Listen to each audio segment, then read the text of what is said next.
అందరికీ నమస్కారం. Welcome to my channel. రాష్ట్ర వ్యాప్తంగా అన్నదాత సుఖీభవ మరియు పిఎం కిసాన్ సమ్మాన్ నిధి యోజన కోసం ఎదురు చూస్తున్న రైతన్నలందరికీ ఒక భారీ శుభవార్తనైతే చెప్పిందండి కూటమి ప్రభుత్వం. అన్నదాత సుఖీభవ 5వ విడత డబ్బుల్ని విడుదల చేస్తూ నిర్ణయం అయితే తీసుకోవడం జరిగింది. అలాగే పిఎం కిసాన్ సమ్మాన్ నిధి యోజన 24వ విడత డబ్బుల్ని కూడా విడుదల చేస్తుంది కేంద్ర ప్రభుత్వం. ఎప్పుడైతే పిఎం కిసాన్ సమ్మాన్ నిధి యోజన డబ్బులు విడుదలవుతాయో అప్పుడే రాష్ట్ర ప్రభుత్వం కూడా అన్నదాత సుఖీభవ డబ్బుల్ని విడుదల చేయడం జరుగుతుంది. పిఎం కిసాన్ సమ్మాన్ నిధి యోజన డబ్బులు విడుదలవుతున్న నేపథ్యంలో రాష్ట్రంలో అన్నదాత సుఖీభవ డబ్బులు కూడా విడుదలవుతున్నాయి. అంతేకాకుండా మెంతా తుఫాన్ బాధితులు ఎవరైతే ఉన్నారో మెంతా తుఫాన్ బాధితులకు 285 కోట్ల రూపాయలను విడుదలైతే చేయడం జరిగింది. ఈ విడుదల ఎప్పటి నుంచి డబ్బులు రైతుల ఖాతాలకు చేరబోతున్నాయి. అలాగే అన్నదాత సుఖీభవ 5వ విడత డబ్బులు ఎప్పటి నుంచి రైతుల ఖాతాలోకి చేరుతాయి, పిఎం కిసాన్ సమ్మాన్ నిధి యోజన 24వ విడత డబ్బులు ఎప్పుడు చేరుతాయి, అలాగే పిఎం ఫసల్ బీమా యోజనకు సంబంధించిన అప్డేట్ ఏంటి, ఇలాంటి పూర్తి వివరాలను మనం ఈ వీడియోలో అయితే చూసేద్దామండి. మీరు ఇంతవరకు నా ఛానల్ సబ్స్క్రైబ్ చేసుకున్నట్టయితే దయచేసి సబ్స్క్రైబ్ బటన్ పైన క్లిక్ చేసి గంట సింబల్ పైన ప్రెస్ చేసి ఆల్ పైన క్లిక్ చేయండి. దీనివల్ల నేను చేసే ప్రతి వీడియో యొక్క నోటిఫికేషన్ మీకు అందుతుంది. ఏపీ ప్రభుత్వ పథకాలకు సంబంధించిన ఏ సమాచారాన్ని మీరు మిస్ అవ్వకుండా ఉంటారు. లైక్ చేయండి, షేర్ చేయండి, వీడియోని ఎక్కడా స్కిప్ చేయకండి, చివరి వరకు చూడండి. దీనివల్ల ఇంపార్టెంట్ పాయింట్స్ మిస్ అవ్వకుండా ఉంటారు. ఇక ఆలస్యం చేయకుండా వీడియోలోకి అయితే వెళ్ళిపోదాం. పిఎం కిసాన్ సమ్మాన్ నిధి యోజన 24వ విడత విడుదల చేయడానికి కేంద్ర ప్రభుత్వం అయితే సన్నద్ధం అవుతోందండి. జూన్ 20వ తేదీన పిఎం కిసాన్ సమ్మాన్ నిధి యోజనకు సంబంధించిన 23వ విడత నిధుల్ని 2,000 రూపాయలను అయితే విడుదల చేయడం జరిగింది. ఇప్పుడు 24వ విడత డబ్బులు 2,000 రూపాయలు విడుదల చేయడానికి కేంద్ర ప్రభుత్వం నిర్ణయం అయితే తీసుకోవడం జరిగింది. పిఎం కిసాన్ సమ్మాన్ నిధి యోజన విడుదలవుతుండడంతో రాష్ట్ర ప్రభుత్వం కూడా ఈ డబ్బుల్ని విడుదల చేయడానికి 5వ విడత డబ్బుల్ని విడుదల చేయడానికి నిర్ణయం అయితే తీసుకుంది. గతంలో జూన్ 20వ తేదీన మనకు రిలీజ్ అయింది పిఎం కిసాన్ సమ్మాన్ నిధి యోజన 23వ విడత 2,000 రూపాయలు, అన్నదాత సుఖీభవ మొదటి విడత 5,000 రూపాయలు, మొత్తం 7,000 రూపాయలు రైతుల ఖాతాల్లోకి అయితే చేరింది. ఇప్పుడు 2వ విడతలో కూడా 7,000 రూపాయలు రైతుల ఖాతాల్లోకి అయితే చేరిపోతుంది. అయితే ఈ డబ్బులు రావాలి అంటే రైతులు ఖచ్చితంగా 3 విషయాలను చెక్ చేసుకోవాల్సి ఉంటుందండి. అవి ఏంటి అంటే ఈకేవైసీ, ఎన్పిసిఐ లింకింగ్ మరియు ఫార్మర్ రిజిస్ట్రేషన్ ఐడిని ఖచ్చితంగా చెక్ చేసుకోవాల్సి ఉంటుంది. అంతేకాకుండా కొత్తగా రైతన్నలు ఎవరైతే పట్టాదార పాస్ పుస్తకం పొంది ఉన్నారో వాళ్ళు వెబ్ ల్యాండింగ్ అయితే చేసుకోవాల్సి ఉంటుందన్నమాట. అంటే మీ పట్టాదార పాస్ పుస్తకానికి మీ ఆధార్ను లింక్ చేయడాన్ని, ఆధార్ సీడ్ చేయడాన్ని వెబ్ ల్యాండింగ్ అంటారు. వెబ్ ల్యాండింగ్ లేక చాలామంది రైతన్నలకు లాస్ట్ పేమెంట్ అయితే పడలేదన్నమాట. అన్నదాత సుఖీభవ 4వ విడత డబ్బులు పడలేదు. ఈ డబ్బులు పడాలి అంటే రైతన్నలు ఖచ్చితంగా వెబ్ ల్యాండింగ్ చేసుకోవాల్సి ఉంటుందన్నమాట. గ్రీవెన్స్ పెట్టుకున్న రైతన్నలకు కూడా ప్రభుత్వం డబ్బులు విడుదల చేయడానికి నిర్ణయం అయితే తీసుకుంది. ఈ విడతలో డబ్బులు అయితే విడుదల కాబోతున్నాయి గ్రీవెన్స్ పెట్టుకున్న వాళ్ళకు. ఇక ఫార్మర్ రిజిస్ట్రేషన్ ఐడిని కంపల్సరీ చేస్తూ రాష్ట్ర ప్రభుత్వం నిర్ణయం తీసుకోవడం జరిగింది. ఫార్మర్ రిజిస్ట్రేషన్ ఐడి ఉంటేనే మీకు ఈ డబ్బులు అయితే రావడం జరుగుతుంది. అయితే ఇక ఎప్పుడు ఈ డబ్బులు రిలీజ్ అవుతాయంటే ఆగస్టు నెల మొదటి వారంలో అయితే అన్నదాత సుఖీభవ డబ్బులు మరియు పిఎం కిసాన్ సమ్మాన్ నిధి యోజన డబ్బులు విడుదల కాబోతున్నాయండి.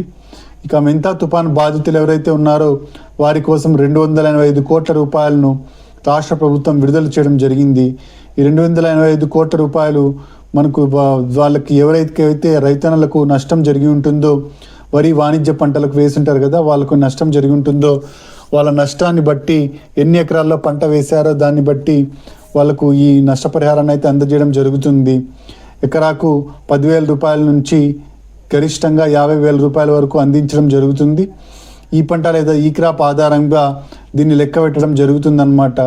అతి త్వరలోనే ఈ డబ్బులు రైతుల ఖాతాల్లోకి అయితే చేరిపోతాయి. అయితే ఇప్పటికే ప్రభుత్వం డబ్బుల్ని అయితే రిలీజ్ చేయడం జరిగింది. అయితే ఈ డబ్బులు రావడానికి ఇంకా ఒక 2-3 రోజులు టైం అయితే పడుతుందండి. 2-3 రోజుల లోపల ఈ డబ్బులు అయితే రైతుల ఖాతాల్లోకి అయితే చేరుతున్నాయి. ఇక రైతన్నలందరూ పిఎం ఫసల్ బీమా యోజనకు సంబంధించిన అప్డేట్ అయితే గుర్తుపెట్టుకోవాల్సి ఉంటుందన్నమాట. అదేంటి అంటే జూలై 31వ తేదీ లోపల పిఎం ఫసల్ బీమా యోజనకు సంబంధించిన ప్రీమియం అయితే చెల్లించాల్సి ఉంటుంది. ఈ ప్రీమియం చెల్లించడం కోసం మీరు దగ్గరలో ఉన్న రైతు భరోసా కేంద్రానికి వెళ్ళినట్టయితే మీ పట్టాదారు పాస్ పుస్తకము, ఆధార్ కార్డు, బ్యాంకు ఖాతా తీసుకెళ్ళినట్టయితే అక్కడున్న వ్యవసాయ సహాయకులు మీకు దీనికి సంబంధించిన ప్రీమియం అమౌంట్ని అయితే చెప్పడం జరుగుతుంది. ఆ అమౌంట్ను మీరు చెల్లించినట్టయితే మీకు ఫ్యూచర్లో ఏదైనా ప్రాబ్లం వచ్చినట్టయితే, పంటకు సంబంధించి ఏదైనా విపత్తు సంభవించినట్టయితే ఆ నేపథ్యంలో మీకు ఈ పిఎం ఫసల్ బీమా యోజన నుంచి డబ్బులు అయితే రావడం జరుగుతుంది. కాబట్టి రైతన్నలందరూ ఖచ్చితంగా బీమా డబ్బులను అయితే చెల్లించండి. ప్రీమియం రైతులు సబ్సిడీ ద్వారా ప్రీమియంను అయితే చెల్లించవలసి ఉంటుందన్నమాట. 2% అయితే వరి వాణిజ్య పంటలకు సబ్సిడీ ఇవ్వడం జరుగుతుంది. అలాగే హార్టికల్చర్కు 5% సబ్సిడీ ఇవ్వడం జరుగుతుంది. ఈ బీమా డబ్బులు చెల్లించిన వాళ్ళకు మాత్రమే బీమా డబ్బులు, నష్టం జరిగినప్పుడు బీమా డబ్బులు రావడం జరుగుతుంది. కాబట్టి ఖచ్చితంగా రైతన్నులందరూ మీరు ఈ డబ్బుల్ని చెల్లించి, ప్రీమియంని చెల్లించి పిఎం ఫసల్ బీమా యోజనకు ఏ ఇబ్బంది లేకుండా మీకు డబ్బులు వచ్చేటట్టు ప్రీమియం అయితే చెల్లించుకోండి. ఇక కొత్తగా రైతన్నులు ఎవరైనా అన్నదాత సుఖీభవ మరియు పిఎం కిసాన్ సమ్మాన్ నిధి యోజనకు అప్లై చేసుకోవాలనుకుంటే, పిఎం కిసాన్ సమ్మాన్ నిధి యోజనకు అప్లై చేసుకోవడం కోసం దగ్గరలో ఉన్న సిసి లేదా మీ సేవా సెంటర్కి వెళ్ళి అక్కడ అప్లై చేసుకోవచ్చు. లేదా pmkisan.gov.in వెబ్సైట్కి వెళ్ళి న్యూ రిజిస్ట్రేషన్ పైన క్లిక్ చేసి అక్కడ మీ పట్టాదారు పాస్ పుస్తకము, బ్యాంకు ఖాతా, అలాగే ఆధార్ కార్డు, అలాగే మీ ఫోటోలు అప్లోడ్ చేసినట్టయితే మీ బ్యాంకుకి మీ ఆధార్ కార్డుకి లింక్ అయి ఉన్న మొబైల్ నెంబర్కి ఓటీపీ రావడం జరుగుతుంది. ఈ ఓటీపీ ద్వారా మీరు అప్లై అయితే చేసుకోవచ్చు. లేదా మీరు దగ్గరలో ఉన్న సిసి సెంటర్కి కానీ మీ సేవ సెంటర్కి కానీ ఇంతకుముందు చెప్పినట్టు పట్టాదారు పాస్ పుస్తకము, బ్యాంక్ అకౌంటు, ఆధార్ కార్డు, అలాగే ఫోన్ నెంబర్ తీసుకెళ్ళినట్టయితే అక్కడున్న వాళ్ళు మీకు అప్లై చేసి ఇవ్వడం అయితే జరుగుతుందన్నమాట. కొంచెం డబ్బులు తీసుకొని, పేమెంట్ తీసుకొని మీకు అప్లై అయితే చేయడం జరుగుతుంది. మీరు చేసుకోవడం కన్నా సిఎస్సి సెంటర్లో చేయించుకోవడమే బెటర్ అండి. అక్కడ వాళ్ళకు అప్లోడ్ చేయడానికి కానీ వాళ్ళకు ఎక్స్పీరియన్స్ ఉంటుంది కాబట్టి ఏ తప్పులు లేకుండా అన్నీ అప్లోడ్ చేయడం జరుగుతుంది. కాబట్టి మీకు ఏది అనుకూలంగా ఉంటే దాన్ని బట్టి మీరు అప్లై అయితే చేసుకోండి. ఇక అన్నదాత సుఖీభావకు అప్లై చేసుకోవాలనుకున్న వాళ్ళు మీ దగ్గరలో ఉన్న రైతు భరోసా కేంద్రానికి వెళ్ళి పట్టాదారు పాస్ పుస్తకము, బ్యాంక్ అకౌంటు, ఆధార్ కార్డు, ఫోటోలు ఇచ్చినట్టయితే అక్కడున్న వ్యవసాయ సహాయకులు మీకు అప్లై చేయడం జరుగుతుంది. అన్నదాత సుఖీభావకు మీరు అప్లై చేసుకోవడానికి కుదరదండి. వాళ్ళే మాత్రమే అప్లై చేయాలి. మీరు ఆన్లైన్లో అప్లై చేసుకోవడానికి అవకాశం లేదు.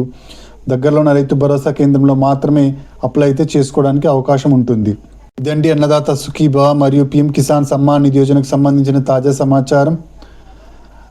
రైతన్నులందరికీ మెంతా తుఫాన్ బాధితులకు నష్టపరిహారం అందుతుంది. అలాగే పిఎం ఫసల్ బీమా యోజనకు సంబంధించి జూలై 31 లోపుగా ఖచ్చితంగా ప్రీమియం చెల్లించి రైతన్నులందరూ దీనికి రిజిస్ట్రేషన్ అయితే చేయించుకోండి. మీరు ఇంతవరకు నా ఛానల్ను సబ్స్క్రైబ్ చేసుకున్నట్టయితే దయచేసి సబ్స్క్రైబ్ బటన్ పైన క్లిక్ చేసి గంట సింబల్ పైన ప్రెస్ చేసి ఆల్ పైన క్లిక్ చేయండి. దీనివల్ల నేను చేసే ప్రతి వీడియోకి నోటిఫికేషన్ మీకు అందుతుంది. ఏపీ ప్రభుత్వ పథకాలకు సంబంధించిన ఏ సమాచారాన్ని మీరు మిస్ అవ్వకుండా ఉంటారు. లైక్ చేయండి, షేర్ చేయండి, కింద హైప్ బటన్ ఉంటుంది, హైప్ పాయింట్స్ ఇవ్వడం మర్చిపోకండి. Thank you for watching.